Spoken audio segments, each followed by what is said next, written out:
Bismillahirrahmanirrahim. Alhamdulillah hamdan katsiran thayyiban mubarakan fihi kama yanbaghi bi jalali wajhika al-karim wa li 'azimi sultanik. Allahumma shalli ala sayyidina Muhammadin abdika wa rasulika nabiyil ummi wa ala alihi wa sahbihi wa sallim.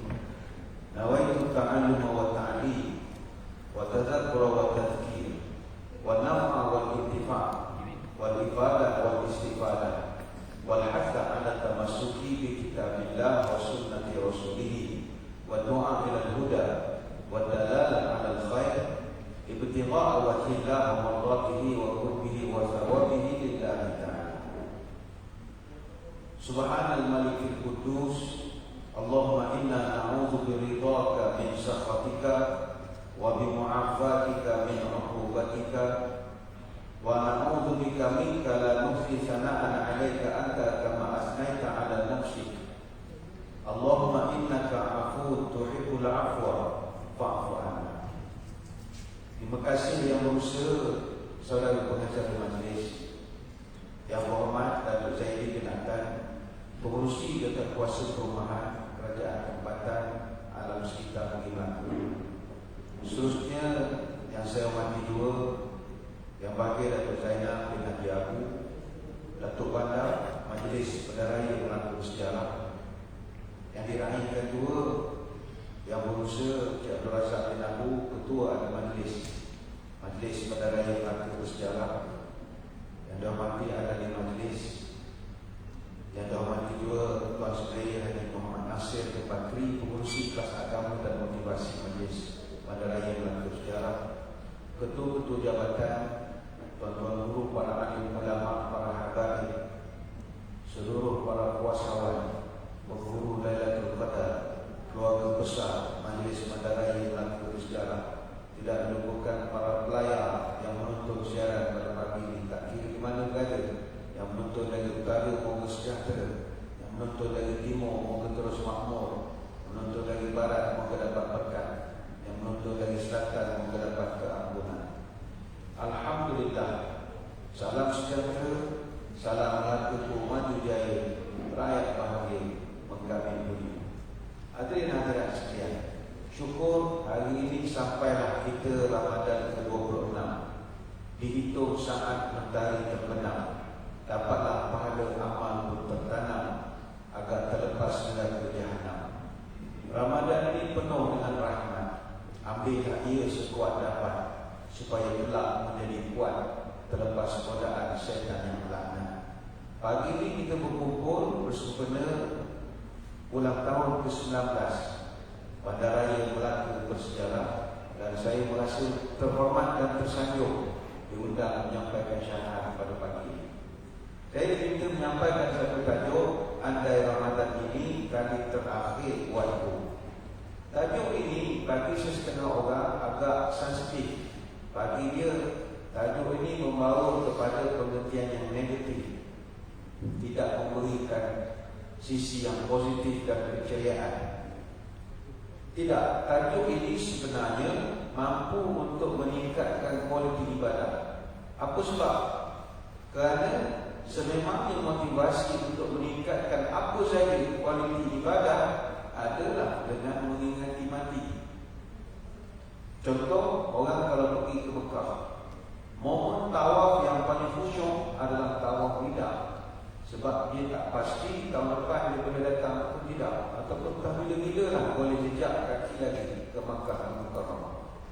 Sama juga sembahyang, Nabi sendiri mengakui uzkurul maut fi salatika fa inna rajula idza dzukira al-maut fi salatihi fa hadhi an yuhsin salatahu.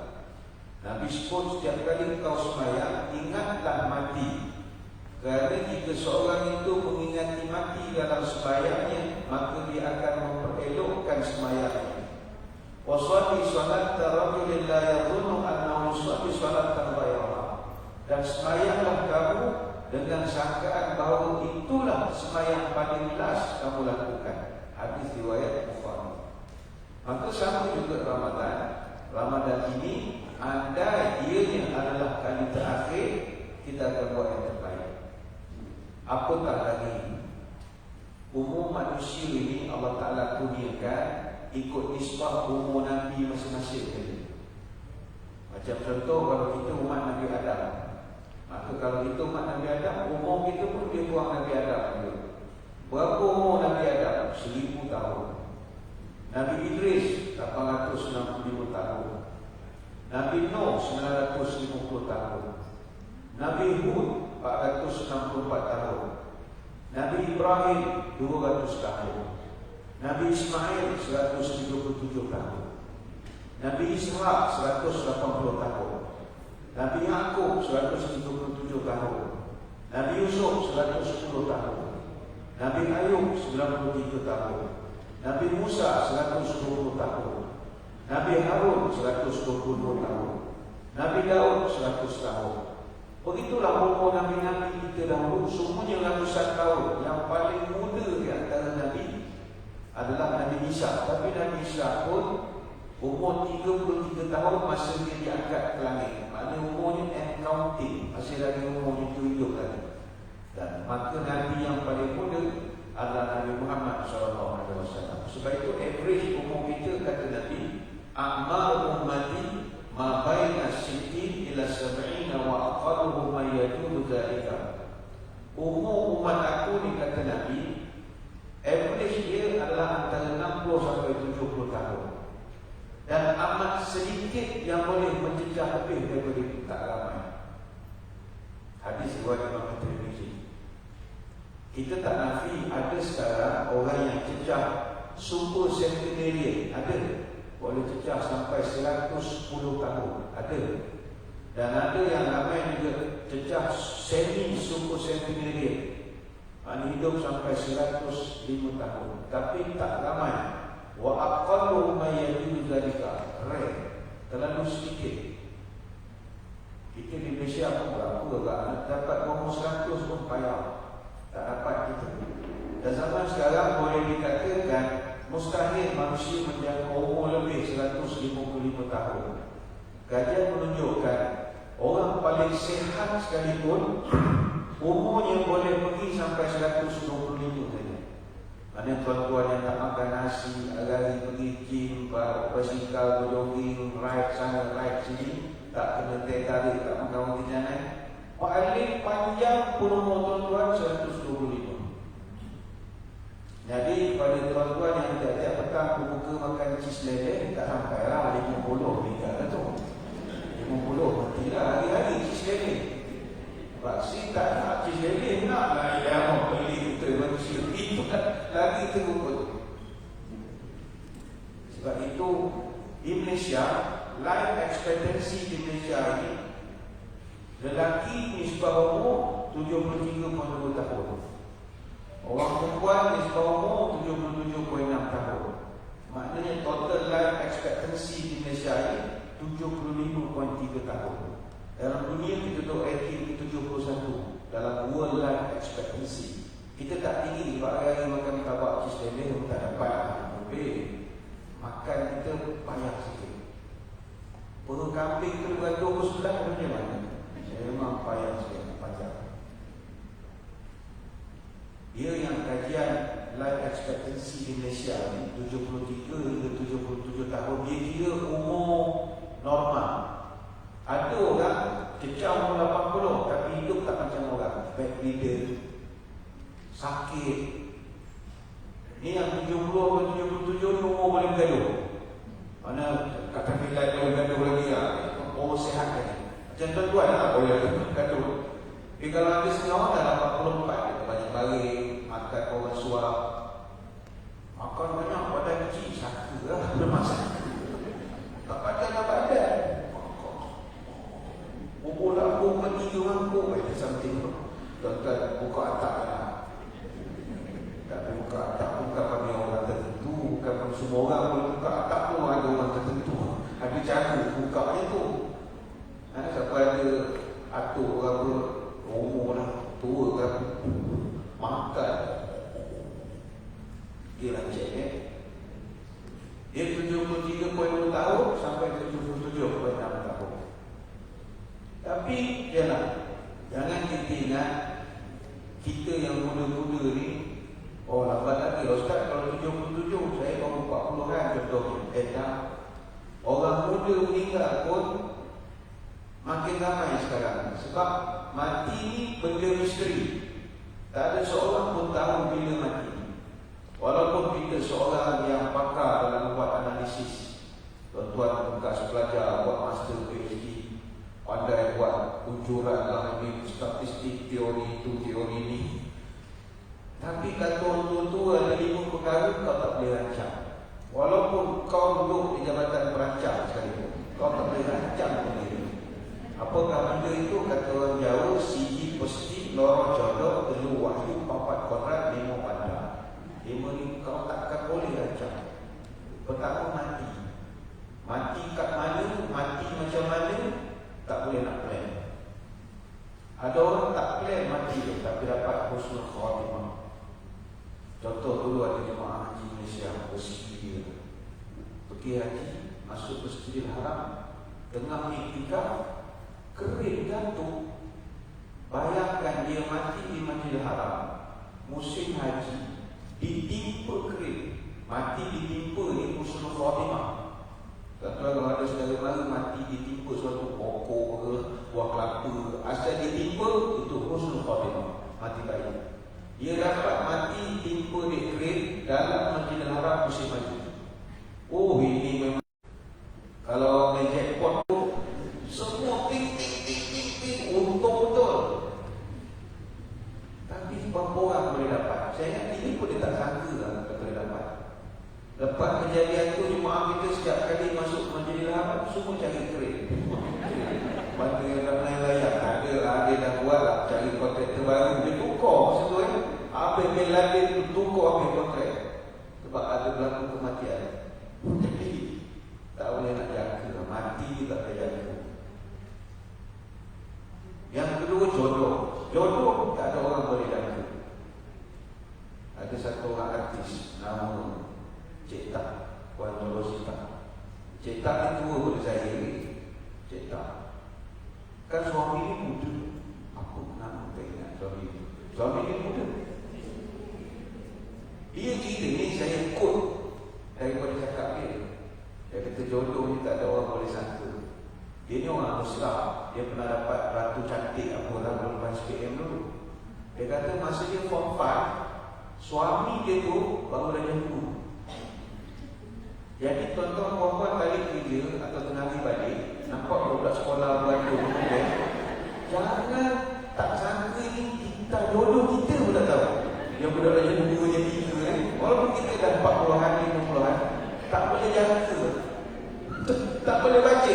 Kita bayar jodoh kita mesti umur kita, jiran kita. Kita apa punya budak dah satu dia dulu. Dia masa ni nampak lah dia copot turun besar ni. Kau cantik lagi penampilan. Ini loh jodoh, tak ada orang boleh cakap. Lepas tu kalau tuan-tuan orang tanya, saya tak ada niat nak nikah hari, kata saya tak macam ini semua kerja Allah Subhanahu Wa Taala. Kau tak lebih fokus. Jawab itu lebih selamat. Tak boleh cakap, tak boleh nak cakap. Kemudian yang ketiga anugerah, keempat nasib, 5 rezeki. Tak ada orang boleh plan. Jadi salah satu yang kita tak boleh tahu kematian kita. Namun adalah satu kepastian bahawa ajal ataupun tempoh kita itu memang dah pun dicatatkan di Lauh Mahfuz sebelum kita diciptakan lagi.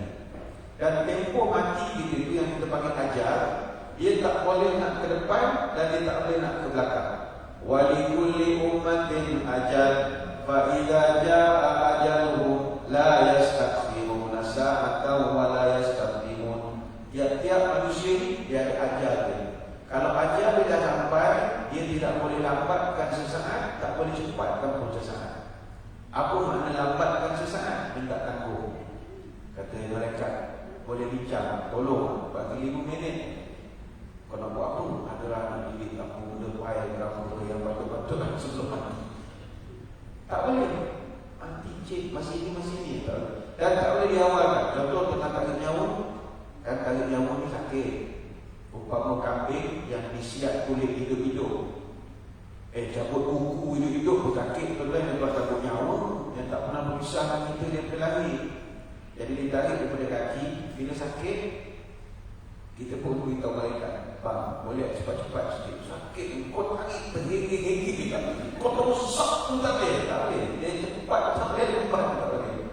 Dia memang nak bagi ngam-ngam, dia rasa surah Al-A'raf ayat yang 34. Sebab itu yang depan saya ni, yang depan saya, semuanya calon-calon semua. Calon apa? Calon yang hormat, sabar dulu. Calon ketua menteri, belum pasti. Calon Perdana Menteri, mimpi. Calon jenazah, pasti.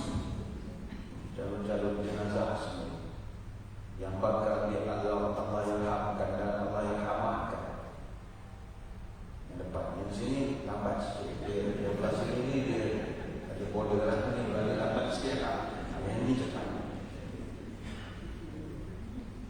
Mati, tak ada orang boleh kata, saya dah lambat lagi Ustaz, saya sihat Ustaz, saya hari-hari jogi, saya hari-hari kayu basikal sampai Kolombo, saya sabar banyak bukit. Tuan-tuan sekalian, jangan kita ingat hari-hari kita kayu basikal, jogi, tak makan nasi, kita sihat. Tak. Ada kawan-kawan saya hari-hari bulan puasa ni, dia share dia punya marathon calculator dalam sosmed, dalam Facebook. Orang-orang dia tulis dia jogging gambar down for today, distance 3.66 km, time 32.41, pace 8.54 km. Saya pun masuk komen, pakai Majid TV punya Facebook. Saya tak ada Facebook. Ini kalau boleh jogging 4 km sehari, korang-korang terawih 36 rakaat malam kami, stamina power terus dididik posting. Kau bulan puasa kau boleh jogging, tapi terawih geng 08. Apa cerita? Patutlah kuda stamina macam kuda malam jadi tok imam patutnya. Barulah stamina tu tinggi, makmum pun seronok. Fadlan min Allah wa ni'mah, ada energi. Kau butuh Bilal, kalau Bilal macam bateri nak kau kan. Kau yang stamina power, kau ada depan. Tu tak tahu dah gambar. Dia gambar atau gambar batu pasal Ramadan jalan. Tuan-tuan, jangan ingat kita ni hari-hari jalani hidup sihat, kita tak mati. Jangan. Kita sering jumpa orang yang sihat, segar-gegar mati, ramai. Bukanlah mati kerana benda yang pelik-pelik. Sebagai contoh, di Malaysia, kita adalah antara negara yang agak tinggi kematian disebabkan kemalangan jalan raya. Ini kita secara peribadi, berapa orang yang kita kenal dalam hidup kita, rakan-rakan, saudara-saudara kita yang jadi korban kemalangan? Ada, mesti ada. Pak saudara ke, sepupu ke, mungkin ada balik, ada orang anak dia terlibat dengan kematian jalan raya. Kita punya tahap kematian jalan raya antara yang tertinggi. Tiap-tiap hari purata di Malaysia ni 18 kematian berlaku di atas jalan raya. Di atas jalan raya ada 18 kematian berlaku setiap hari. Dan setiap 1 jam 20 minit akan ada 1 kematian akibat kemalangan. Dan di negara kita tiap-tiap hari purata 11 orang mati melibatkan motosikal. Dan motosikal ni pihak mayoritas banyak pihak minta kerajaan tak benarkan untuk digunakan untuk perayaan. Dia ada buat beberapa cadangan. Memang kena bantai dengan geng-geng bikers dan rider. Tapi mereka bercakap atas data, statistik. Kematian 11 kematian tiap-tiap hari. Masa PKP, kematian kemalangan saja 3,900 lebih. Itu masa PKP itu. Tuan-tuan, PKP nak keluar pakai surat. Mana ada surat kita nak keluar? Bawa surat, lapor roadblock kan. Kalau roadblock polis biasa cepat. Kalau rela, siap tanya saya songkok ni. Saya songkok apa? Saya kasut apa? Baju dah usaha untuk bukan main banyak. Betul soalan ada dalam ikat. Kalau polis itu mana usaha? Sedang sekatan banyak pun tak bagi accident, kemalangan awam. Tahun ni tak tahu lah berapa. Dan adakah kita ada kepastian kita tak masuk dalam statistik itu? Kematian tinggi. Persatuan Anak Yatim Malaysia ataupun Yatim menganggarkan 300,000 anak-anak akan jadi yatim disebabkan mak bapak meninggal kemalangan jalan raya. Secara perbandingan, kita duduk di tempat ke-47 daripada 174 negara yang tinggi kadar kemalangan maut. Maka kematian nyawa begitu murah. Adakah kita boleh merasakan tahun depan jumpa Ramadan? Belum tentu. Kita seronok duduk leti elok. Tiba ada hari yang mabuk, kita terjun di jalan kita lapar gitu. Mana kita tahu? Jiran saya rumah depan, satu keluarga, anak adik, ipar dan semua masuk sepak, lapor di lori di belakang. Lori tak sempat, mak dia tinggal di situ juga. Adik dia OKU kekal sampai sekarang. Jadi bila dengar tak ada salah apa masuk simpang, masuk sini ada batu, masuk simpang. Lori belakang dah tak sempat. Ya tak tayar, puluh-puluh tayar mana sempat beri. Boleh dekat tuan. Itu satu aksiden. Alhamdulillah dia orang mati dan sujud kosong sikit. Satu. Nombor dua, kematian di Malaysia ini yang tinggi penyakit yang berkaitan jantung yang kita kenali sebagai penyakit kardiovaskular. Antara penyakit jantung adalah sakit koronari jantung atau juga dikenali sebagai ischemic heart disease atau penyakit jantung ischemia. Ini agak tinggi. Di Malaysia, orang mati sakit jantung ni 50 kematian tiap hari. Dan ini data saya ambil dari KKM. Cuma KKM dia tak buat silap khabar tentang statistik kematian sakit jantung. Kalau tak kita macam COVID hari-hari ada taklimat tentang kematian. Dalam setahun berlaku 18,267 kematian setahun.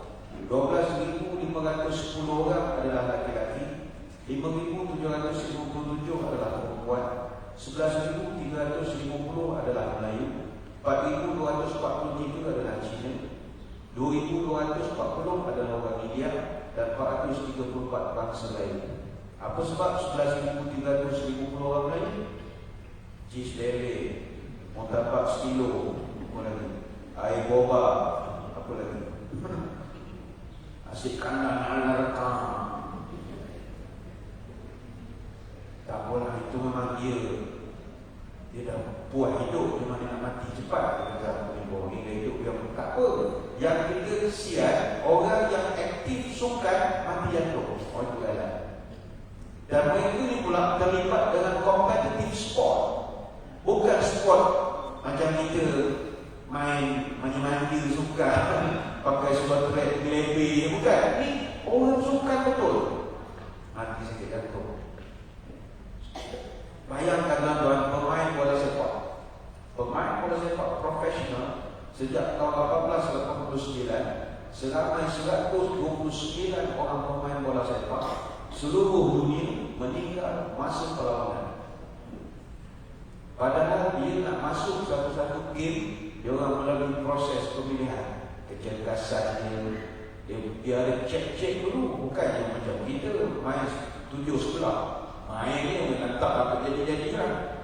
Dia ada latihan, tetapi tetap juga mati atas badan. Tak ada pula referee mati atas badan, tak ada. Cuma pemain. Maka orang pun jadi heran, macam mana referee boleh panjang umur? Padahal referee mana pernah berhenti lagi. Tuan-tuan cuba tengok dalam bola sepak. Saya kalau bola saya suka tengok referee. Referee tak pernah berhenti lagi. Kata kita berhenti berehat. Macam pemain ada rehat-rehatnya. Macam ada bori-bori buat jatuh, kamu bagi keluar air itu aku boleh bagi sekejap. Mana ada referee bagi? Buat jatuh tunggu stretcher keluar air itu. Dia main 90 minit. Hebat betul referee. Jadi tidak kisahlah kita. Orang sihat boleh mati. Mendiam sebagai sin. Apa yang tak sihat pada dia? Kayu basikal bagus, umur pun dah veteran, tak boleh meninggal sakit jantung tengah bawa basikal. Kita ambil contoh, ada satu artis. Saya ingat anak-anak muda TikTok yang tak kenal dengan artis ni, namanya Michael Jackson. Generasi saya kenal anak-anak Michael Jackson ni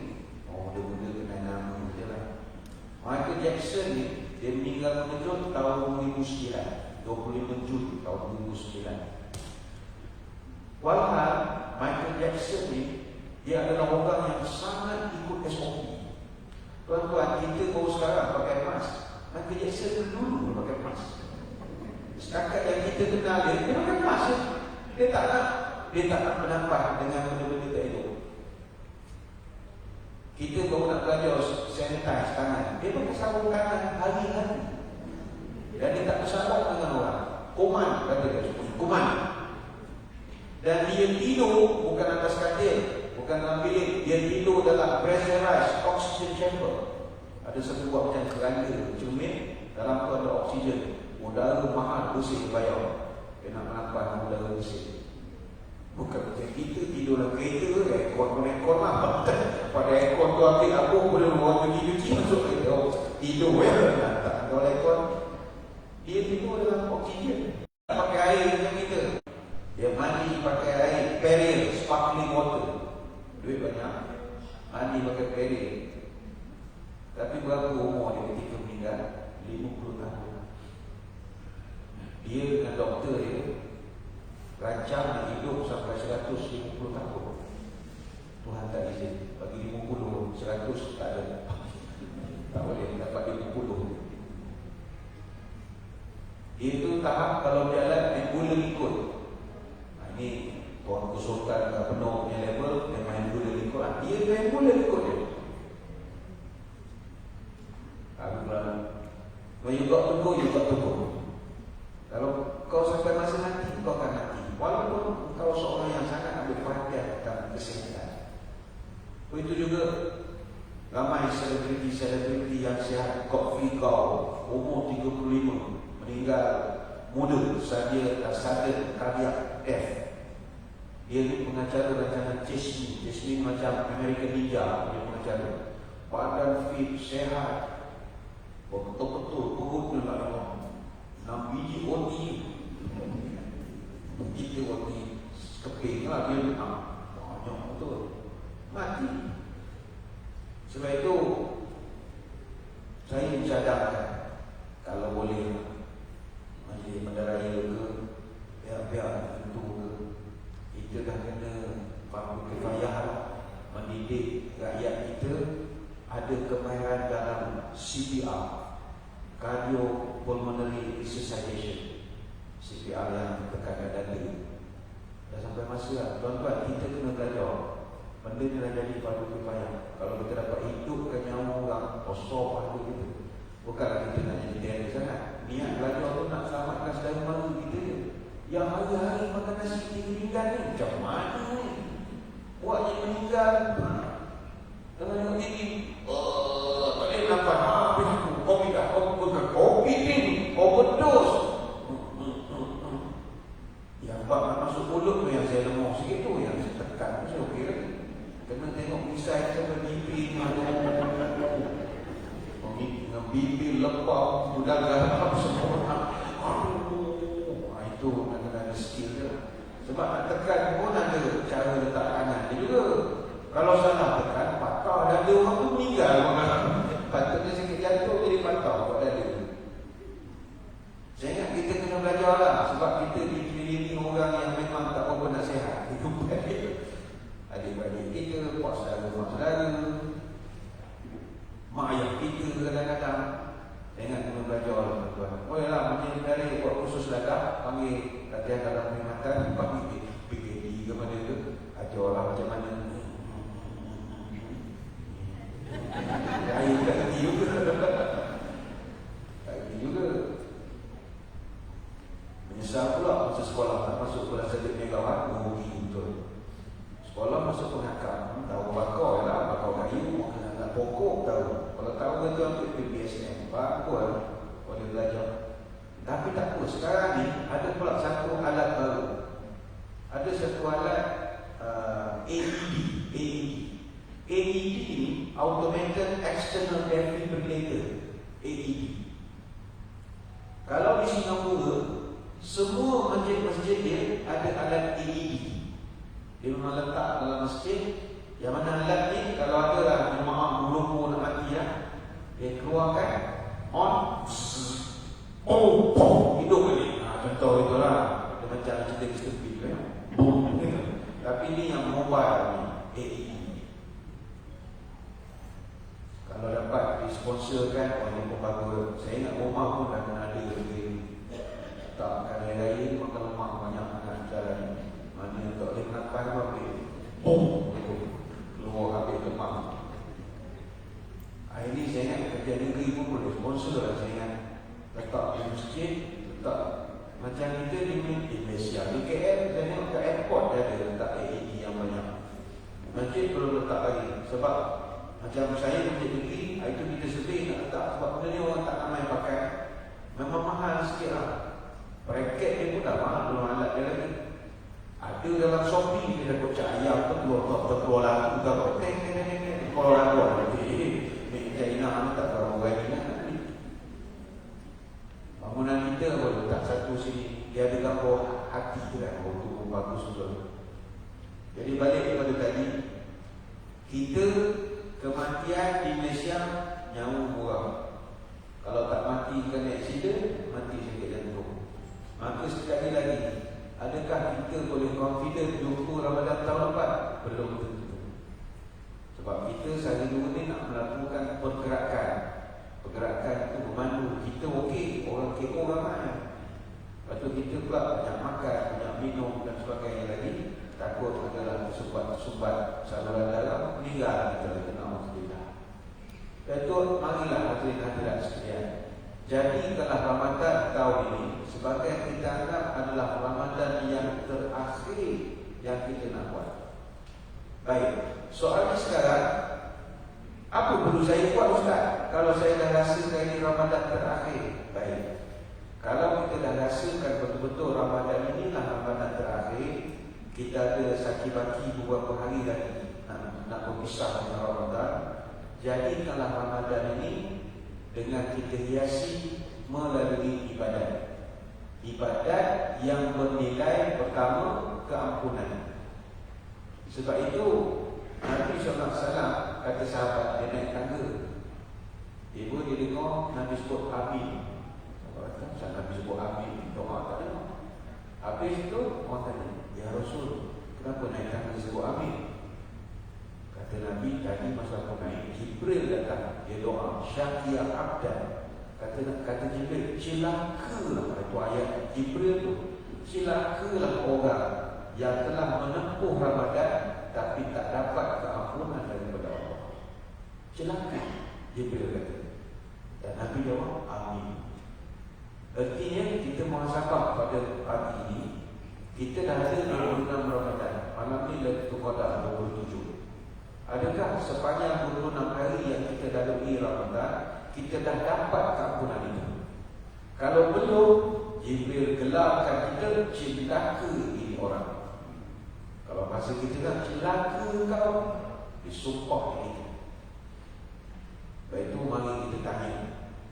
26 hari ini amalan kita pergi masjid berpuasa, agak-agak dapat tak keampunan daripada Allah? Sepanjang Ramadan ini kita atur banyak program untuk jemaah di seluruh masjid. Ada more, ada iftar. Saya tak faham kenapa orang Melayu guna kata iftar. Oh sangat bahasa Melayu ni. Buka puasa dah lah iftar dengan orang belah Sabah Sarawak panggil sungkai ya. Mau kita menyungkai, kita sungkai. Kalau belah Indonesia ada lagi pelik ayatnya tu. Kalau saya cakap kau kata saya bercanda pula. Dia mula dengan perkataan ngabu ngabu. Belakang tu saya tak sebut lah. Orang katakan saya bercanda pula lagi. Orang Melayu panggil buka puasa. Datang ke TikTok ni bagi iftar. Orang tak tahu tak mana iftar. Kita tak tahu. Adakah iftar, buka puasa, more, bazar Ramadan, kita punya kabusir yang dibuat di sekeliling masjid kita, adakah semua itu boleh membawa keampunan daripada Allah? Kalau boleh dapat, teruskan. Kalau tak dapat, tak payahlah. Kau disumpah oleh malaikat, celaka kau. Tak ada faedah. Adakah kita pergi sepanjang Ramadan tiap-tiap hari, beratur daripada pukul 12 nak beli nasi Arab sampai pukul 4? Adakah amalan kau boleh mengundang pengampunan daripada Allah? Kalau boleh, teruskan. Bawalah 3 bantal. Tidur betul situ. Tapi kalau kau rasa, Ustaz, macam tak ada rahmat pekerjaan saya, tak perlu buat lagi. Kalau kau buat, mereka akan kata, celaka kau. Jadi nombor 1, jauhkan daripada buat pekerjaan yang boleh mengundang sumpah pada mereka. Dan contoh sekali dua ni, saya di Masjid Negeri, Masjid Pahang. Depan masjid saya ni ada padang Majlis Pendarai Kuantan. Tiap-tiap tahun, kecuali tahun lepas lah, orang berbuka ramai. Tahun ni pun ramai. Masjid Negeri ni memang cantik. Tapi Masjid Melaka kan cantik lah, Masjid lama. Masjid design ni secara orang lama. Masjid kami ni Moorish style, macam Istanbul sikit. Jadi ramai orang, musim-musim ni, dia buat dia photoshoot depan masjid kita orang. Photoshoot tak apa, buat konten YouTube, video, TikTok, macam-macam. Hari-hari saya dah jadi terampal lah lagu-lagu raya ni, bawa radio yang joget tu budak perempuan, budak muda macam sekali-sekali ni, kameraman tu seorang joget lah lagu Penjam Celik, Penjam Celik. Lagu apa saya ingat? Saya ingat Kepejam Celik tu je. Kata pula Kepejam tak celik-celik juga ni sekarang.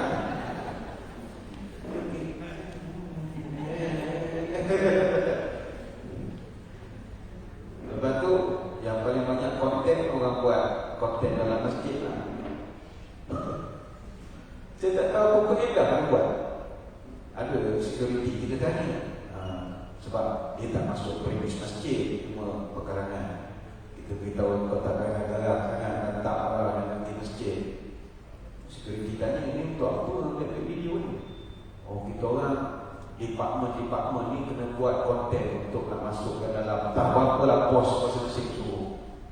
Pelik-pelik lah bos orang sekarang. Dia suruh anak bos buat video buat lah. Video TikTok. Dia bagi saya buat video lagu tu okey lah. Ada yang saya tak faham yang orang buat video dalam TikTok. Dia duduk ke ramai.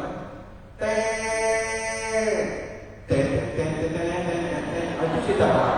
Dan saya tak tahu apa tujuan dia buat dia.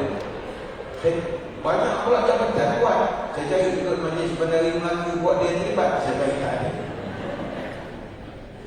Ikut perancang bandar akan buat lah. Dia report dengan tu bandar ni. Apa lah. Mengangkam jalan itu. Aku ada tuan-tuan yang tak ada TikTok, memang tak faham apa bahasa yang saya guna. Kerana lain saya pun tak reti, baru saya dulu di pandai. Saya personally, saya tak ada sosmed. Saya tak ada Facebook, saya tak ada Instagram, saya tak ada TikTok, tak ada apa. Tidur lena. Saya tak tahu orang suka ke tak suka ke lah, tak apa orang. Tapi masjid saya ada IG, ada Facebook, ada TikTok. Seminggu sekali, admin cerita lah apa yang kita dah buat, berapa video, berapa ni. Ini Majlis Pendarai pun, ni saya share. Facebook sekarang dah tak tengok. Dah tak tengok. Umur kita je Facebook ni. Saya ingat Facebook ni banyak kita. Lepas tu, geng-geng bos aku agak yang tengok Facebook ni lain tak. Orang dah tak tengok dah Facebook ni. Kalau geng kayangan, Twitter lah. Itu geng-geng kayangan. Twitter. IG standard. Okey lah orang muda korban. Tapi kalau nak pergi ke grassroots, TikTok. Kami buat live semayang terawih tiap-tiap malam. Boleh kita pakai Facebook. View tak tinggi. Muka yang sama kan. Dan tengok nama yang bagi komen. Itu kita dalam hati kalau tak sengaja bagi komen ini tu. Ya, jelah kan. Lepas tu kita tukar strategi pakai live YouTube pun tak tinggi sangat. Tukar strategi pakai TikTok. Kita baru tahu TikTok boleh buat live. Jadi live pun rekod. Live Facebook kan? Tak ramai. TikTok je. Kalau TikTok, kita orang buat live TikTok, buat 2 hari 2 malam kita buat, dapat $4. Dapat duit pula tak hilang ni memang. Patut orang gila buat konten. Ambil gambar bazar mana? Bila malam apa kena-kena? Aku tambah Lepas tu dekat traffic light, dengarkanlah sepanjang malam aku berdoa. Kata gila kat pula. Kita nak cari berkaitan antara lagu dengan cerita. Oh, rupanya asal konten ni sekarang. Dapat $4. Bayangkan kalau kita buat bersungguh-sungguh.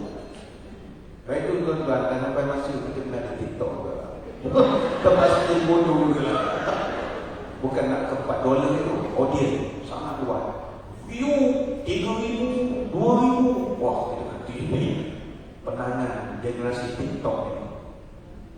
Tapi kepada TikToker sekian, adakah kita main TikTok hari-hari itu dapat keampunan daripada Allah? Yang hari-hari kita duduk di TikTok. Sebab itu namanya TikTok tu. TikTok, TikTok, TikTok. Jalan, masa jalan. Daripada pukul 4 yang TikTok tak sedar, sahur tak sedar, semain subuh, pukul 7 pun mayang. TikTok, TikTok, TikTok. Sudah-sudah meninggal. Saya ingat dia kalau meninggal pun buat konten lah. Kita tak main kat kali kampung. Kita nak main kat kampung. Teruk sangat tadi. Kita kena sama-sama baik. Jadi nombor 1, pastikan baki Ramadan yang ada, buatlah apa saja yang boleh mengundang keampunan daripada Allah. Kalau rasa benda itu tak dapat ampun, tak payah buat. Nombor 1. Nombor 2, pastikanlah semua ibadat yang kita nak buat ada balance lagi 4 hari ini adalah ibadat yang bertujukan kepada SOP. SOP bukan yang standard operating procedure. SOP ini singkatan daripada sunnah is our priority. SOP mesti ikut sunnah. Lepas itu kita bersyukur kehadirat Allah, kelonggaran-kelonggaran yang telah diumumkan oleh pihak kerajaan persekutuan. Dan saya ingat kerajaan negeri pun termasuk pihak kuasa agama negeri pun lebih kurang sajalah akan ambil dia punya saranan itu. Start 1-2 bulan dah boleh salam dan sebagainya lagi. Kita dah semakin mendekat kembali pada sunnah itu. Kita orang lama betul tak salam orang, tuan-tuan duduk masjid ya. Selawat tak salam dia rasa kosong betul. Assalamualaikum warahmatullahi wabarakatuh. Betul? Assalamualaikum.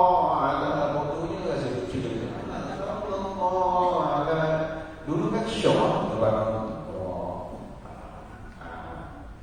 satu bulan dia boleh dah start kan. Anak buah tanya, bos, petang ni panggil mula ke? Belum lagi. Kuman tu 1 bulan baru tadi.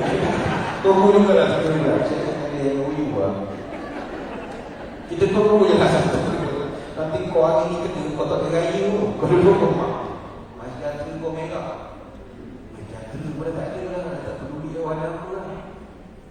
Jadi kita syukur. Kita syukur 2 tahun tuan-tuan duduk menjadi benda raya mungkin tak terasa sangat. Kami duduk masjid tiap-tiap Jumaat kena sumpah tuan-tuan. Sumpah jadi Dajjal lah, jadi Freemason lah, jadi Bill Gates, Cristiano Ronaldo. Habis benda sebut dari yang tak tahu. Sumpah gitu. Siap teruk kena. Alhamdulillah kakak pada pun 2 tahun. Buat t-shirt depan I survive PKP. Jadi juga lah penempuh PKP. Alhamdulillah, syukur nikmat. Jadi SOP yang paling utama sunnah is our priority. Apakah sunnah yang mesti kita buat untuk nak dapatkan Ramadan yang terbaik? Tak boleh tidak. Nombor 1, Quran. Jangan tinggal. Kepada yang masih belum khatam Quran, tak apa, usahakan baca setiap kali lepas sembahyang dapat 2 halaman pun jadilah. Nanti lepas Ramadan jadikan baca Quran sebagai amalan. Tuan-tuan, kalau kita baca secara konsisten tiap-tiap bulan boleh khatam sebenarnya. Sebab Quran ni standard percetakan 604 halaman ataupun 302 line kertas. Kalau kita bagi 30, dia akan jadi 20 halaman ataupun 10 line sehari. Ini berarti kalau setiap kali kita sembahyang fardu, kita baca 2 line saja. Maknanya kalau 5 kali sembahyang fardu, kita akan baca 10 line sehari. Jadi kalau kita tegakkan, insya-Allah kita akan khatam Al-Quran setiap bulan. Tapi mesti konsisten. Lepas subuh 2 line, lepas zuhur 2 line, lepas asar 2 line. Buat konsisten hari-hari, jangan tinggal. Jadilah berkhatam Quran. Jadi nombor 1, Quran, jangan tak baca. Yang kedua, malam ni kalau boleh tarawih biarlah panjang sedikit. Dia sunat tarawih panjang. Kita sekarang masalah masyarakat tarawih ramai Gen 08. Gen 08 tidak salah, Nabi pun 8. Tapi biarlah 8 yang panjang. Oh, saya tak sempat, Ustaz, saya pergi dulu. Okey, sibuk pun tak kena buat apa. Tapi bagi orang yang ada masa kelapangan, masa lapang yang banyak, semayanglah tarawih panjang. Ini hanya untuk laki-laki saja. Orang perempuan tak ada tanggungjawab tarawih di masjid juga. Sebab orang perempuan tanggungjawab berjemaah ataupun semayang dia hanyalah di rumah dia saja. Oh, tapi saya tak boleh pergi masjid, Ustaz. Boleh, tak ada masalah, tapi bukan prioriti. Orang perempuan rumahnya adalah tempat sembahyang. Artinya kita tak boleh nilai orang perempuan ni tak baik kerana dia tak pergi masjid. Contoh, kita nak berkenan anak orang tu, kita nak minat. Orang kata tak ada anak tu mana pergi masjid, anak puan tu rumah kan? Itu bukan ukuran. Orang perempuan tak diukur warak dia daripada segi rajin dia ke masjid. Allah dia naik motor wah, aku sama cik masa-masa ni imam pun tak sampai lagi. Alhamdulillah, kita ucapkan kasih datang. Tapi itu bukan ukuran kebaikan. Sebab orang perempuan semuanya di rumah. Apatah lagi yang dah kahwin, kita maklumlah suami kita kewajipan taat pada dia. Semayang Jumaat ni sunat. Jadi sunat dengan wajib, bukan wajib banget. Apatah lagi malam ni, lagilah Khamis terakhir, kalau lagi suami tak bagi di masjidnya, baiklah puan-puan ikut dekat suami. Bang, nak pergi masjid boleh, malam ni ada tu qadar, saya nak buat 36 rakaat. Berapa? Tak tahu nak pergi malam Jumaat lah. Tak pergi dulu dengan saya. Buat konten je lah sana, banyak wajib pun. Tak jadi tanya. Tapi bagi kita orang lelaki memang semayang di masjid. Dan kalau boleh panjang dalam bacaan. Dia bilangan solat tarawih memang para ulama ada khilaf, tetapi pandangan sebagaimana yang disebutkan dalam banyak kitab, mazhab Hanafi, Maliki, Syafi'i, Hambali semuanya 20 rakaat. Semua 20 rakaat berdasarkan hadis daripada Umar Al-Khattab radhiyallahu anhu yang memerintahkan solat tarawih 20 rakaat. Sebagaimana riwayat daripada Imam Malik dalam kitab Al-Muwatta. Cuma ada orang yang kata, "Alah Ustaz, saya buat apa? Saya buat Nabi, saya tak ikut Umar." Jangan sebut Umar. Ini bukan dia Umar buat saudara kau. Ini Umar Al-Khattab radhiyallahu anhu, kubur dia kat kaki Nabi. Respect sikit. Umar Al-Khattab ni bukan jalan-jalan orang. Dia ni kata Nabi ya, kalau ada Nabi lepas aku, Umar lah orang. Nabi pernah sebut kehebatan Sayyidina Umar. Umar ini dia punya firasat dia bagus. Firasat dia tepat. Sampai Nabi pernah iktiraf dia, kata Nabi, "Qad yakun fil umami qablakum muhaddatsuna." Zaman-zaman dulu Allah berikan kepada umat-umat manusia ini bakat untuk meramal sesuatu, macam untuk rujuk, tapi bukan ahli rujuk, firasat yang tepat. Fa iyyakum fi ummati minhum ahadun, kalau ada di kalangan umatku yang ada bakat begitu, fa inna Umar Al-Khattab minhu, orang ini adalah Sayyidina Umar. Umar ni firasat dia tepat. Bayangkanlah dalam satu kes, Dr. mungkin pernah dengar, dalam program Badar, orang Islam berjaya tawan 70 tentera musuh. Zaman itu tak ada SOP, Convention Geneva pun tak ada. Tak tahu nak buat apa dengan POW, Prisoner of War. Tak tahu apa nak buat. Jadi Nabi buat persoalan, persoalan penuh, buat persoalan penuh, panggil semua sahabat-sahabat, bagi perangan. Nabi tanya, okey, kita ada 70 tawanan, nak buat apa sekarang? Umar Al-Khattab yang katakan, "Ya Rasul, cadangan saya bunuh dia semua. Tak payah nak simpan-simpan, tak payah nak tahan lokap, tak payah nak menjaga. Kalau nak tahan dia, nak kena sedia makan dia lagi. Makan dia tu pun belanja. Makan dia pula dipantau pula oleh suhakam lah. Ada satu peguam lah nak tengok apa makan. Ayam buruk ke, ayam pasi ke apa. Tak payah buat, bunuh dia ya Rasul." Ni Umar Al-Khattab. Orang semua protes. Kau ni kasar sangat Umar. Ini Nabi tanya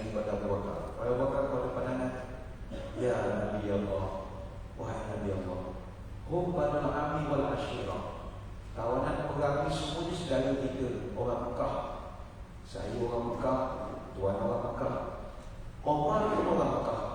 Yang kita tangkap tu semua orang Mekah. Kalau kita atu-atu saya silap tu semua kena saudara kita semua.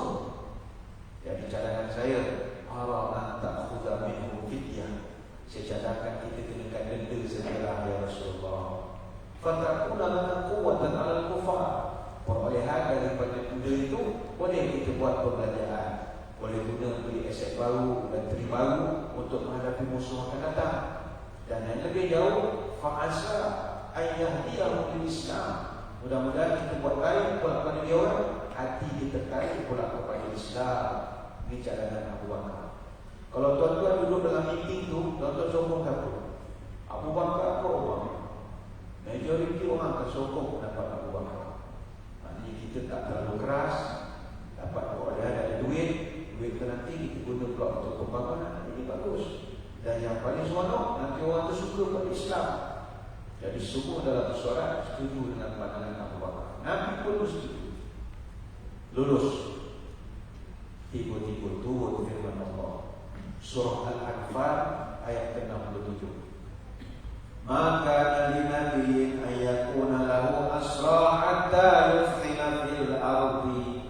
Tidak patut seorang nabi itu menyimpan tawanan sebelum dia dapat melumpuhkan seluruh musuhnya di muka bumi. Allah setuju dengan pandangan Umar Al-Khattab.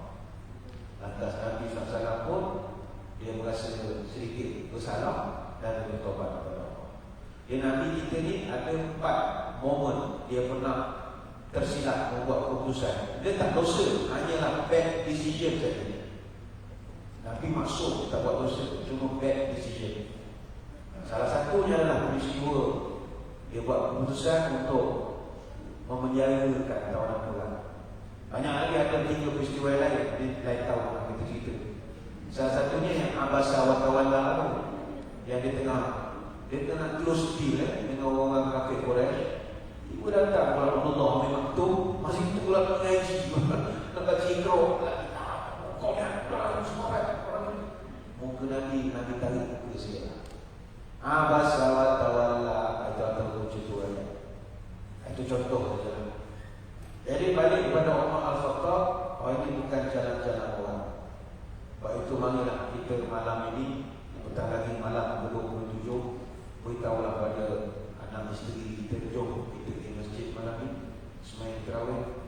Anak pun tanya, balik pukul berapa tau? Malam ini kita balik lambat sikit dalam 10 suku. Namanya biasa pukul 9 suku balik tak? Malam ini malam special, nak panjang sikit.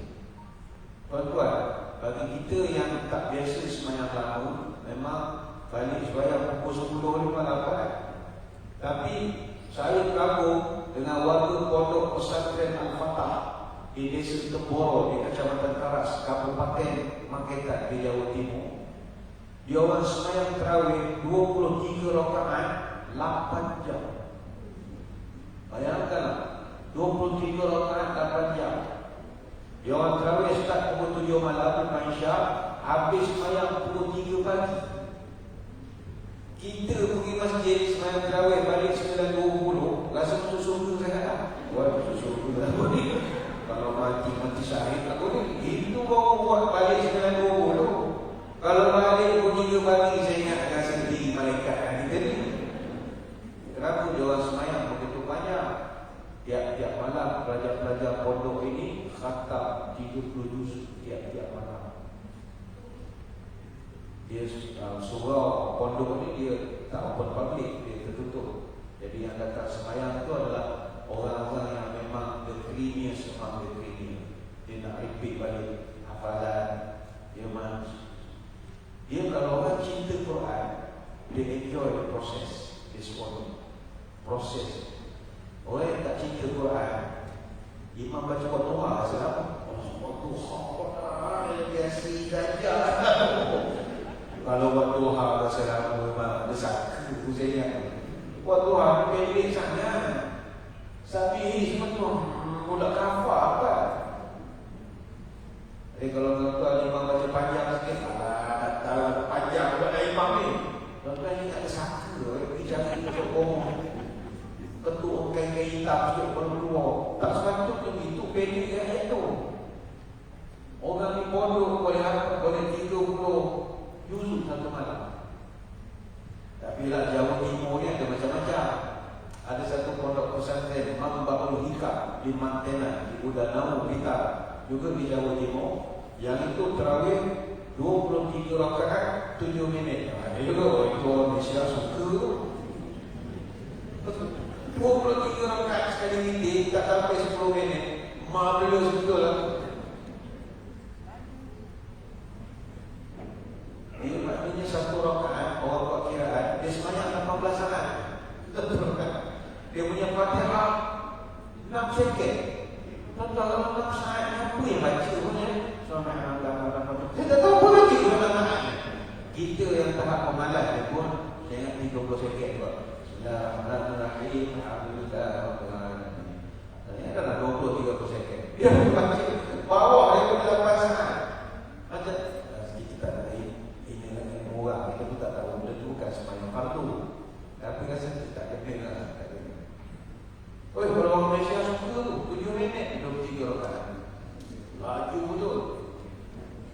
Di untuk malam ni jangan banyak sikit. Malam 27 ni. Malam tadi Mekah malam 27. Tuan-tuan tengok dalam Facebook dia. Manusia la ilaha illallah. Saya tak tahu tu manusia tu mereka. Ramai betul. 2 bilion orang datang buat umrah tadi. Setara buat haji. Sampai sekarang Raudhah tutup. Untuk tuan-tuan yang dapat umrah baru-baru ni di ziarah Madinah. Ada terbangun musim pandemik ini sebab semua pakai apps. Jadi kita kena nak masuk kawasan-kawasan macam Raudhah apa semua. Kita kena mohon secara online. Iktamarna tu bagusnya adalah dia pakai iktamarna secure. Tempat kita tu kita dipasang jam 30 minit. Tik-tok, tik-tok. Disuruh kita setengah jam. Okey lah setengah jam minta macam-macam. Kawasan abang kita yang tu Raudhah. Kalau dulu sebelum pandemik tahun 2020 PC before COVID, la ilaha illallah. Raudhah tu kalau semayang apa orang macam sandwich. Hipit gitu. Jadi kiam sudah dan sujud kita pun nak macam-macam. Angkat pada gelap. Kumpul dulu bawah Pakistan. Dia kan rapat-rapat di tak khusyuk ansur dulu. Masa tadi okey. Pernah semayang syok. Tapi sebab ni jemaah 2 juta tutup semua. Raudhah tak bagi masuk. Tuan-tuan tengok. Saya ingat malam tadi dari Qadar kat Mekah. Allah malam. Tapi gaya-gaya ni Pak dia kata hujan turun pula di Mekah malam tadi. Sebab Mekah di awal kan dia puasa awal lagi kita malam ni lah insyaAllah. Ataupun mungkin malam tadi dia setara sama dengan Mekah. Entahlah tuan-tuan ni kalau main malam sampai siang kita ikut tadi kita lah. Itu yang raya menggaduh ni sekali selasa. Lantak lah dia. Jangan kabur dah. Lama sangat. Cakap isteri saya okey lagi. Askar raya dosa aku mati. Tak ada usaha. Jadi malam ni NGO diri saya dan tuan-tuan perempuan kita sembahyang tarawih banyak sikit lah. Ni cerita ya. Nabi kita dia sembahyang tarawih. Lepas itu Nabi sembahyang tarawih orang tak larang. Kata Huzaifah bin Yamani, Nabi sembahyang tarawih malam pertama 2, 3. Malam keempat dia sembahyang tarawih. Rumah dia sebelah dia 5 datang lagi. Sebab orang tak larang. Bayangkan rakaat pertama habis Fatihah dia baca Al-Baqarah komplit 286 ayat. Tuan-tuan, Al-Baqarah ada 3 juzuk. Habis Baqarah sambung pula Ali Imran komplit 200 ayat. Ali Imran saja ada 2 juzuk. Habis Ali Imran sambung pula surah An-Nisa komplit 176 ayat. An-Nisa saja ada 3 juzuk. Ketiga Nabi dalam satu rakaat dia baca 662 ayat 8 juzuk. Mana ada orang kuat waktu Nabi semayang bengkak kaki. Kita bulan puasa bengkak kaki gawat air. Pak Maghrib tunjuk Kenapa buka? Aku ikut sunnah. Nabi kan buka kan, betul juga Nabi buka kan, Nabi semayang bukan kalau buka ni pakai kenduri free tu yang jadi gini. Orang kita memang tak boleh nak baca banyak-banyak kan. Boleh kalau masjid tu prasarana di TikTok okey. Lepas tu kalau masjid aircon macam ni, nama semayang syama. Jadi masjid ada aircon, demam aircon duduk lagi. Angin dia tu, angin yang ini aircon tu 70-an tu saya. Oh, keluar habis kopi semua kan. Semua balik semua berjali semua. Kalau aircon tu jadi shock, centralized aircon. Sunyi, tak ada lah mekak, bau bunyi aircon. Dia mainkan peranan, perasaan. Lepas tu, PA system. Maksudnya ni bagus, PA system. Walaupun dewan ni, bumbung dia tinggi, tapi suara dia kontrol bagus. Tak bergema. Nak dapat level sound engineer macam ni masjid tak ada. Masjid mana ada sound engineer. Macam saya masjid negeri, saya lah sound engineer. Bukan saya yang buat tu, saya sound pada engineer yang tak buat dia. Tu saya jadi sound engineer. Kau ni, saya ambil bola JAV, ambil PDKA, orang J. Pitch system tak ada benda ni. Aku saya sound dekat saya jadi sound engineer. Aku ambil kau, nak suruh betulkan pitch system. Kalau gila sendiri yang betul kan aku tak payah pinjam dia PDKA. Orang ambil orang J tu lah tujuan dia. Ada tadi sound engineer. Hari-hari sound engineer. Sound IR. Pitch system bagus. Kemudian aircon sedap. Imam gunduki. Oh main peranan. Oh musuh imam penuh semayang. Siapa konten lagi. Kenapa dia berdekat? Bilakah masanya kita dapat diketemukan dengarkanlah masalah kita tu keluar konten. Jemaah kita imam. Ada perempuan dia kan? Budak perempuan. Rupanya dia main ke isteri dia. Dia saja main. Katanya isteri pun kata imam. Saja main saja. Imam berbuking, baca syok, baca sedap. Itu kalau 30 rakaat orang semayang. Macam kita di Mekah lah. Kita pernah faham pun imam tu baca apa.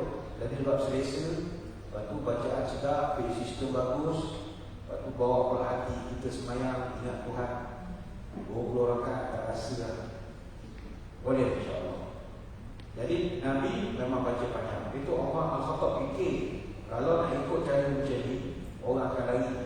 Jadi dia buat inovasi lah. Potong 2 rakaat. Maknanya baca satu juzuk juga satu malam, tapi kita compile pendek. Itu tujuannya jadi 20 rakaat. Yang terakhir, apa yang kita boleh lakukan pada baki-baki Ramadan yang ada. Ada kata inilah Ramadan kita yang terakhir. Yang ini paling mudah untuk kita buat, iaitu bersedekah. Gandakanlah sedekah. Sebelum ni kita dah sedekah. Start daripada malam ni, gandakan lagi sedekah. Tuan-tuan, kata ulama, ada 7 sunnah Nabi SAW yang sepanjang Ramadan ni Nabi tidak tinggal. Pertama, tahajud. Yang kedua, jaga wudu, jaga semayang. Yang ketiga, beristighfar setiap masa. Yang keempat, jaga semayang duha. Yang kelima, baca Quran tiap-tiap hari. Yang keenam, berjemaah di masjid, khusus di bagi laki-laki. Dan yang ketujuh, bersedekah tiap-tiap hari. Mari kita tanya, adakah 7 perkara ni kita berjaya buat ataupun tidak? Tahajud, insyaAllah dari kalangan tuan-tuan Abang Sahur tadi dapat tahajud 2 rakaat. Alhamdulillah tahajud kita. Jaga semayang, tanya ada sejaya di kalangan segala-segala yang boleh tahan air semayang daripada bagi tadi. Ataupun beristighfar setiap masa. Semua boleh. Cuma satu yang susah dibuat, bersedekah tiap-tiap hari. Sebab itu saya selalu pesan kepada diri saya dan jemaah, masuk 10 Ramadan terakhir, kau sedekahlah tiap-tiap malam. Tak payah banyak 100 apa tinggi sangat. Bagi RM5 pun dah. Pergi masjid, semayang tarawih, selip RM5. Malam esok RM5. Malam lusa RM5. Sebab Nabi sebut Lailatul Qadar turun 10 terakhir. Kita start 10 tiap-tiap malam sedekah. Andai kata pada malam itulah kita kena dari kepada rezeki kita, sebab kita dah hari-hari bersedekah. Mungkin malam ni dari kepada tuan-tuan pun bersedekah masjid, bagi orang susah ke, bagi dapat kita kelebihan dari kepada. Dia nak belanja orang ni, yang terbaik sekali bulan Ramadan ni adalah belanja berbuka. Orang ni yang terbaik. Bagi duit bagus. Masjid pun bagi duit kita terima, alhamdulillah. Dan kutipan masjid pun sekarang sejak daripada SOP dah longgar, orang pun dah boleh bawa anak kecil, warga emas dah boleh masuk masjid. Orang happy agaknya. Campur dengan yang draw EPN baru ni, kita punya kutipan bagus betul sekarang. Siap masjid-masjid sekarang nak beli mesin kira duit yang baru pun sakit tangan pun. Tak lagi nak kira. Hari-hari ni orang kat lagi.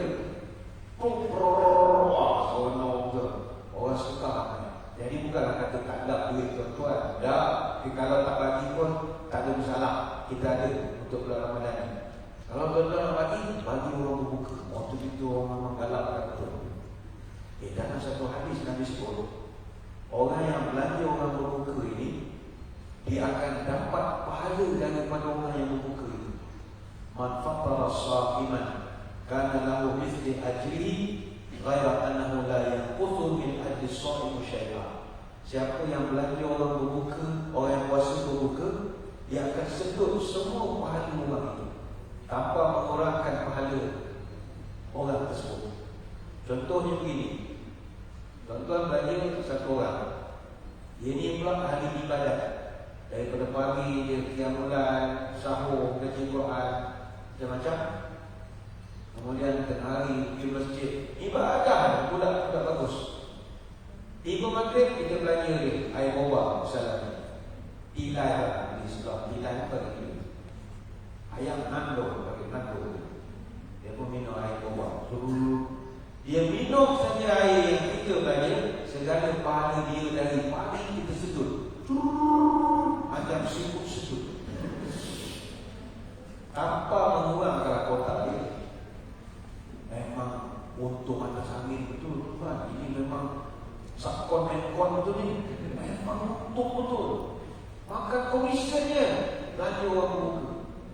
Tapi kalau orang tu adalah orang yang baik-baik, kalau belanja orang yang lebih tengok pada kita, buat lebih duit dia. Nak belanja mango biscuit, dia daripada pagi memuta buah biji sampai begitu. Kalau tuan-tuan belanja boleh dah kena sedut, tak ada apa kosong. Kau ngaku satu biji bagi buah biji, apa asyik main TikTok, main biji, tak ada apa dah, rugi lah. Belanja mak habis, belanja masjid. Tapi masjid sekarang ini dia iftar dah penuh. Banyak orang dah sponsor, full sponsor. Cuma ni saya bagi tips. Tuan-tuan kalau nak hantar makanan ke masjid, kita orang terima. Tapi jangan yang makanan berat. Makanan berat kita dah ada. Kita mengalu-alukan dessert. Wah, dessert mahal lah. Pasti kopi. Contoh lah, churros. Mana sangat? Hotdog. Mana tu? Kontok. Nak seluruh kepala. Mahal. Tilai, boba, Starbucks. Starbucks macchiato. Ganti. Nak bayar juga. Ustaz pun semua Yahudi. Contoh. Yang benda-benda tu tak ada. Kalau dekat masjid, air sirat. Kalau hot drinks tak ada sangat. Kalau orang veteran orang pencin ke hot drinks, dia duduk satu tip air. Dia ada style. Dia syok. Jadi masih ada wah, tuan-tuan nak sponsor lagi semuanya. Benda-benda gitu. Morin boleh sponsor tapi tak berapa syok. Dia syok berbuka. Sebab Morin ni orang yang makan orang kenyang. Orang kenyang ni tengok muka dia pun kita tahu muka tak ada. Terima kasih. Jadi nyampak tu. Tapi kalau orang lapar, nampak bersyukur. Bila dia makan kali empat, dia gantor kan. Dia punya pejam mata. Ya Allah, kita pun megah. Alhamdulillah membuat orang makan sungguh. Tapi kalimat yang sama bagi pada orang Maurin. Dia ambil di pandang. Benar-benar tu ada muka oksigen. Pada itulah yang muka tadi. Sebab dia dah kenyang, dia dah nak appreciate sangat. Sponsor orang buka bersedekah. Cuma ini pesen baru. Kalau tuan-tuan tak ada duit nak sedekah, tak ada jualan nak berikan, bantulah dengan menderma. Buat masa ini kita pihak hospital tabung tekanan darah kritikal. Maksudnya bila dah dekat-dekat dengan perayaan ini susah. Sebab kita, masyarakat kita dididik oleh penceramah, oleh ustaz, tak boleh berbekam, tak boleh derma darah, makruh kata dia. Jadi ramai orang tak pergi derma darah. Derma darah pula siap, takutkan tak makan, pusing mata. Kita banyak ajaran ayam pin, banyak sangat. Jadi kita tak pergi derma darah. Bekam tak pergi, tumpuk kena bekam, nyanyi nak sewa tak dapat. Sebenarnya boleh dengan cara-cara tertentu. Misalnya malam, misalnya boleh. Dia masa puasa, tak boleh. Jadi sekarang kita dah ambil banyak inisiatif. Kita kerjasama dengan hospital untuk hantar pasukan derma darah dia di masjid lepas tarawih. Jadi sudah elok pakcik-pakcik geng 08 habis saya jadi mangsa geng 20 sama. Yang 8 kalau dia habis 9 lebih, orang tuan lagi kalau pukul 10 lebih geng-geng pun nak balik. Jadi dia habis yang 8 akan boleh sikit, kau bagi tak sekejap untuk dapat dia iktikaf. Buat kursi tu dekat kawasan iktikaf. Jadi sampai dia bagi dapat ada derma darah. Absorb ada orang bukan main-main di rumah. Sebab aksiden tinggi. Kalau tuan-tuan perempuan ada darah yang rare-rare, tu yang rare dia ada rumah. Tapi ada orang yang tak nak derma darah. Kenapa tak nak? Saya ni ada darah bangsawan orang Miswara. Ada tinggal 1 poin Ustaz. Kalau saya jumpa dah tak ada dalam keturunan orang Miswara, tak apa betul juga. Kalau kau lemburkan dah tak ada bangsawan dia, daulat dia lah. Okay lah, tak ada. Sebenarnya banyak kita nak share kongsi-kongsi pada tengah hari ini. Namun masa kita pun dah sampai kepada penghujungnya. Sekali lagi saya ucapkan ribuan terima kasih di atas undangan daripada rakan-rakan Majlis Badai yang telah bersejarah. Terima kasih khususnya kepada Datuk Badar, Datuk Zainal bin Haji Abu yang sudi mengaturkan program-program kerohanian begini. Tadi yang kita ucapkan. Saya mendoakan supaya Bandaraya Melaka Sejarah ini akan terus kekal menjadi sebuah majlis bandaraya yang menjadi contoh kepada majlis-majlis bandaraya yang lain. Dari segi pengusian program kerohaniannya luar biasa sekali. Dia seimbang antara moha-moha juga, tapi rohani itu ada juga. Moha ada juga, tapi kita seimbang. Majlis bandaraya lain moha-moha aja tak ada, rohani itu tak ada sangat. Hanya untuk ucapkan, saya doakan bandaraya kita ini akan terus gemilang cemerlang untuk masa-masa yang mendatang. Sekadar itu, sebelum kita berpisah, mari kita menadahkan berdoa. Moga pertemuan kita sama-sama diberkati oleh Ilahi. Bismillahirrahmanirrahim. Allahumma salli wa sallim ala sayyidina Muhammadin salatan tukhrijuna biha min zulumatil wahmi. Allahumma tawil umurana wa sahih ajsadana wa nawwir qulubana wa thabbit imanana wa ahsin a'malana wa wasi' arzaqana wa ilal khairi qaribna wa min syarri ab'idna wa qdi hawaijana fid din wa dunya wal akhirah innaka ala kulli syai'in qadir. Ya Allah, panjangkanlah umur kami, siapkanlah tubuh badan kami, terangkanlah hati kami, tetapkanlah iman kami, elokkanlah amalan kami, luaskanlah rezeki kami, dekatkanlah kami dengan kebaikan, jauhkanlah kami dari kejahatan. Kabulkanlah segala doa kami sama ada dalam urusan agama dunia atau akhirat. Subhanakallahumma wa bihamdika nasyhadu an la ilaha illa anta nastaghfiruka wa natubu ilaik. Wassallallahu ala sayyidina Muhammad wa ala alihi wa sahbihi wa sallam. Walhamdulillahi rabbil alamin. Ingat, tuan-tuan, tingkatkan ibadah, kurangkan jualan. Wabillahi taufiq wal hidayah. Assalamualaikum warahmatullahi wabarakatuh. Wallahu a'lam dan selamat menyambut hari raya Idul Fitri. Waalaikumsalam.